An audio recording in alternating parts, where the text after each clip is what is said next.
ನಮಸ್ಕಾರ ಸ್ನೇಹಿತರೆ, ನಿಮ್ಗೆಲ್ಲ ಹೋಮ್ ಟೌನ್ ಸ್ಟುಡಿಯೋಕ್ಕೆ ಆತ್ಮೀಯವಾದ ಸ್ವಾಗತ.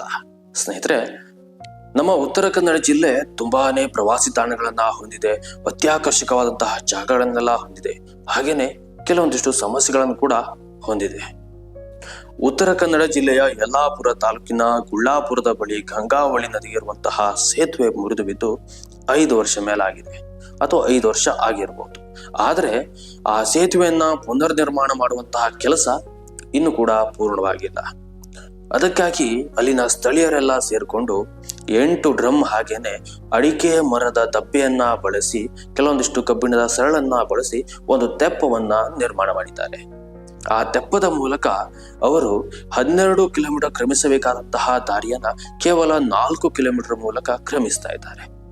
ಅದು ಹೆಗ್ಗಾರು ಮತ್ತೆ ಅಲ್ಲಿನ ಸುತ್ತಮುತ್ತಲಿನ ಗ್ರಾಮಸ್ಥರ ದೈನಂದಿನ ಓಡಾಟಕ್ಕೆ ಕೂಡ ತುಂಬಾನೇ ಸಹಕಾರಿಯಾಗ್ತಾ ಇದೆ.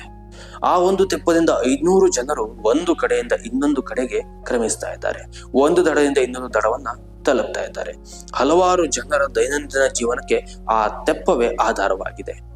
ಆ ತೆಪ್ಪದಲ್ಲಿ ಒಂದು ಬಾರಿ 10 ಜನರು ಪ್ರಯಾಣಿಸಬಹುದಂತೆ. ಹಾಗಾದ್ರೆ 500 ಜನ ಪ್ರಯಾಣಿಸೋದಕ್ಕೆ ಎಷ್ಟು ಸಮಯ ಬೇಕಾಗಬಹುದು? ಸ್ನೇಹಿತರೆ, ಆ ಒಂದು ತೆಪ್ಪವನ್ನ 2 ಕಡೆಗಳಲ್ಲಿ ಬಲವಾದ ಹಗ್ಗವನ್ನ ಕಟ್ಟಿ ಎಳೆಯುವ ವ್ಯವಸ್ಥೆಯನ್ನ ಮಾಡಿದ್ದಾರೆ.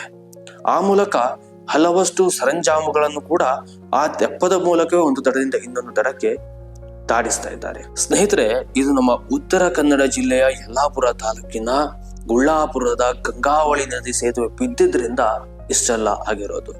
ಆದರೂ ಛಲಬಿಡದ ಅಲ್ಲಿನ ಸ್ಥಳೀಯ ಗ್ರಾಮಸ್ಥರು ಎಲ್ಲರೂ ಸೇರ್ಕೊಂಡು ಆ ತೆಪ್ಪದ ಮೂಲಕ ಅವರ ದೈನಂದಿನ ಚಟುವಟಿಕೆಗಳನ್ನ ಮಾಡ್ತಾ 12 ಕಿಲೋಮೀಟರ್ ಬದಲು 4 ಕಿಲೋಮೀಟರ್ ಕ್ರಮಿಸುವಂತಹ ದಾರಿಯನ್ನ ಕಂಡುಕೊಂಡಿದ್ದಾರೆ.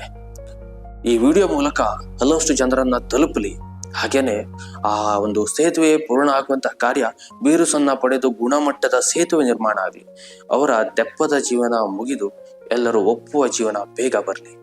ನಮಸ್ಕಾರ.